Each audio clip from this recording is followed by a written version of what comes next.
Okay, now coming on to the physical properties of the carbohydrates. Physical properties are the properties which are visible, which you can see, or where they are found.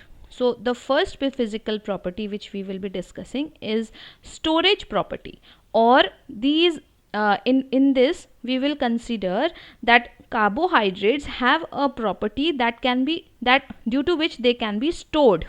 What are the storage storage carbohydrates? Starch, of course, plants are storing glucose in the form of starch. Glycogen, of course, glycogen is also a storage protein, because here what happens, glycogen, we are storing glucose as glycogen. Inulin again is a storage material, storage thing, which is present in as shreds of shreds in the in some certain organisms. They are present as structural carbohydrates, which forms the storage and can be utilized for the generation of energy as and when required by the body. So we are storing these carbohydrates to be used in condition when we actually need them. Okay, you have studied about glycogen and starch, that we human beings are storing glycogen in the liver, and we utilize glycogen, we convert glycogen again into glucose and use it in the condition when we require them. Next will be structural properties. These structural properties are the properties where carbohydrates are providing um structural availability, or forming certain structures of certain organisms, like cellulose. I have already discussed about cellulose. It is forming the structure of the cell wall.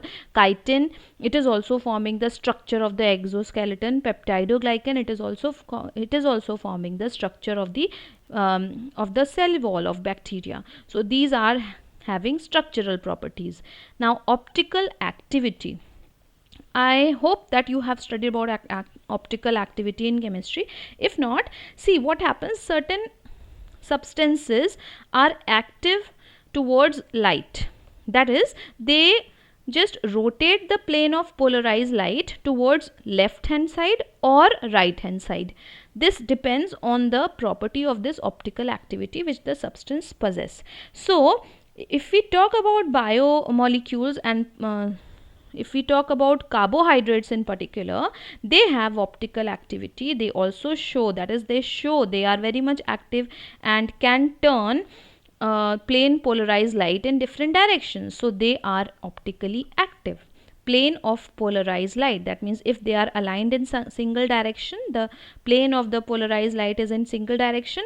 When they are passed through these carbohydrates, they are tend to move, rotate in certain direction. So that is optical activity. Now coming on to the taste. Generally carbohydrates are sweet.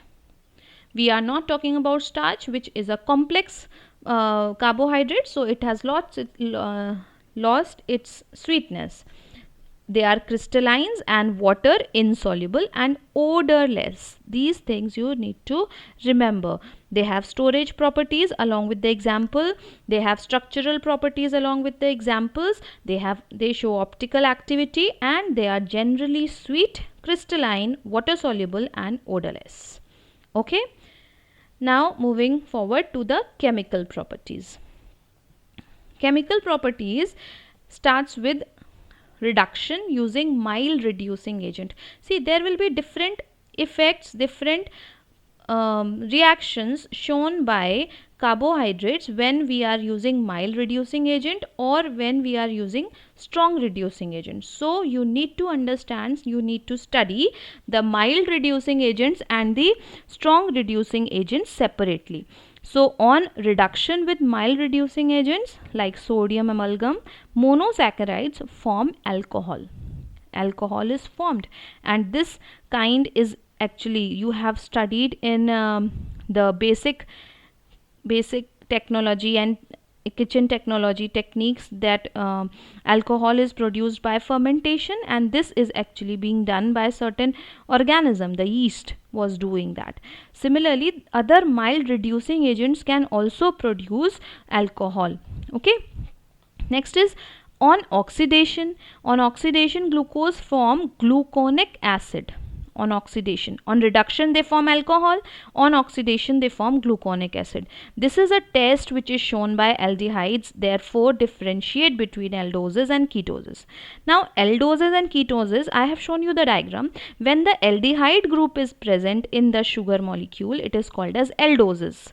When the ketone group is present in the carbohydrate, it is called as ketoses. Like glucose I showed you that it has aldehyde group, so glucose come under aldoses, whereas fructose is having ketone group present. If you remember, I have discussed yesterday in the previous class.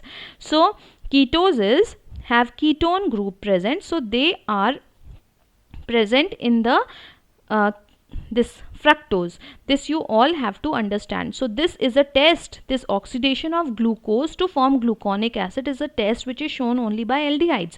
Therefore fructose will not give this test. So this test is usually used to differentiate between aldoses and ketoses. Now coming on to the strong reducing agents.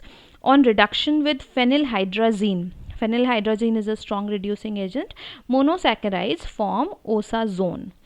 Osazone, which is a yellow colored complex. Now this yellow colored complex is actually very much visible. You can see osazone in the laboratory. So we use this test as this reaction as a test for monosaccharide.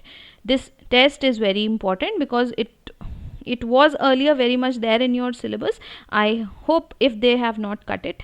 So we will be doing this osazone production in the laboratory, where you will take any monosaccharide, you will be provided monosaccharides, and then you will be provided phenylhydrazine also. When you will mix them, a yellow colored compound will be formed under different conditions of the temperature. We will do it in the lab and study what happens.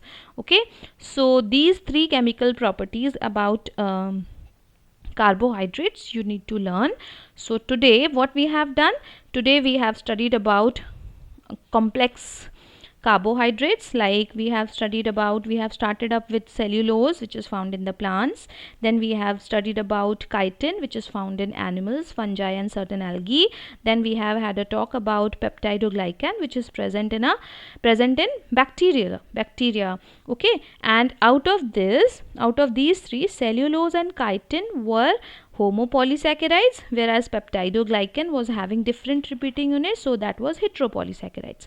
Then we have discussed about the physical properties, that carbohydrates can function as storage properties, can show structural properties, can show optical activity, and can be sweet, crystalline, water soluble and odorless. Last topic which we discussed was chemical properties. Mild reducing agent will form alcohol. Strong reducing agents will form osazone, which is a yellow colored compound, and this is a test for carbohydrates, for monosaccharides specifically.